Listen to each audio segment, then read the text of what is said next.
Christmas முன்னிட்டு எல்லா இடத்துலயும், அதாவது வடக்கு கிழக்கு மேற்கு எல்லா இடத்துலயும் அங்கங்க இந்த சங்கி பயலுக வந்து மத கலவரத்தை கிளப்புறதுக்காண்டி சாண்டா கிளாஸோட பொம்மையை உடைக்கிறாங்க, அந்த டெக்கரேஷன்ஸை எரிக்கிறாங்க. இப்போ நீங்க பாக்குறது சத்தீஸ்கர்ல ராய்ப்பூர்ல நடந்தது. அங்க வந்து கிறிஸ்மஸ் தினத்தை முன்னிட்டு மேக்னெட்டோ மால், அந்த மால்ல வந்து கிறிஸ்மஸ் ட்ரீ எல்லாம் வச்சு அந்த டெக்கரேஷன் எல்லாம் பண்ணிருக்காங்க. அதை போய் கட்டையை வச்சு அடிச்சு நொறுக்கி ஹிந்துத்துவ மதவாத பயங்கரவாதிகள் குரூப் அது ஒரு பகுதியில் நடக்குதா. அடுத்து பாத்தீங்கன்னா நார்த் ஈஸ்ட் பகுதியில் அசாம்ல நடக்குது. பஜ்ரங் தள் அமைப்பு இருக்காங்க, அதுவும் ஒரு ஹிந்துத்துவ அமைப்பு தான். அவங்க அசாம்ல நல்பாரி அப்படின்ற ஒரு இடத்துல இந்த மாதிரி கிறிஸ்மஸ்க்கு பண்ணியிருந்த டெக்கரேஷனை போய் அடிச்சு நொறுக்குறாங்க, தீ வச்சு கொளுத்துறாங்க அந்த கிறிஸ்மஸ் தாத்தா பொம்மையில. அடுத்து நம்ம மொட்டை சாமி யோகி ஆதித்யநாத் ஆள்ற அந்த யூபி இருக்குல்ல, அங்க என்ன நடக்குது அப்படின்னு பார்த்தோம்னா கிறிஸ்மஸ் ஃபங்க்ஷன் சர்ச்சுக்குள்ள நடந்துகிட்டு இருக்கு. வெளியில நின்று ஜெய் ஹனுமான்னு சொல்லிட்டு ஒரு கோஷம் போட்டுக்கிட்டு இருக்காங்க.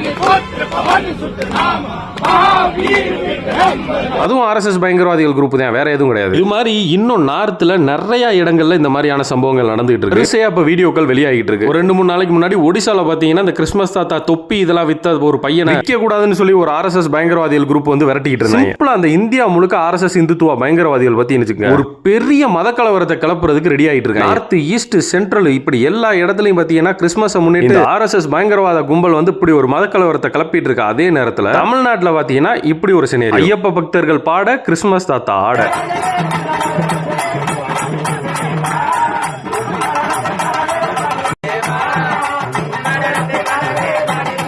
இதுதான்டா நம்ம தமிழ்நாடு. இந்த இந்துத்துவ பயங்கரவாதிகள் எங்கிட்ட என்னத்தை உடைச்சா என்ன, நம்ம தமிழ்நாட்டுக்குள்ள இந்து முஸ்லீம் கிறிஸ்டின் எல்லாரும் ஒட்டுமையா தான் இருக்கும், நம்மளெல்லாம் பிரிச்சிட முடியாது அப்படின்னு மட்டும் நினைச்சிட்டு எச்சரிக்கையா இல்லாம இருந்துராதீங்க. ஏன்னா எச்ச ஆடு, ஜாதி வரி நயனார், அந்த பல்லு முறியன், இவங்க எல்லாரும் இந்த அமைதியை சீர்குலைச்சு சத்தீஸ்கர், அசாம், யூபி, ஒடிசா இது எல்லாத்துலயும் நடந்த மாதிரி தமிழ்நாட்டிலையும் நடக்க வைக்கணும்ன்றது அவங்களோட டார்கெட். கொஞ்சம் கொஞ்சமா நடத்துறதுக்கு தான் காய் நகர்த்திக்கிட்டு இருக்காங்க. பார்த்து இருந்துக்கங்க, திருப்பரங்குன்றத்துல திருப்பிக்கிட்டு புடனியை சேர்த்து அடிச்ச மாதிரி எல்லா இடத்துலயும் அடிச்சு அனுப்பிடுங்க, இல்லைன்னா நம்ம நிம்மதியா இருக்க முடியாது. அப்புறம் சங்கி பயிலுகளா மறுபடியும் சொல்றேன், இந்த பாரு இதான் நாங்க.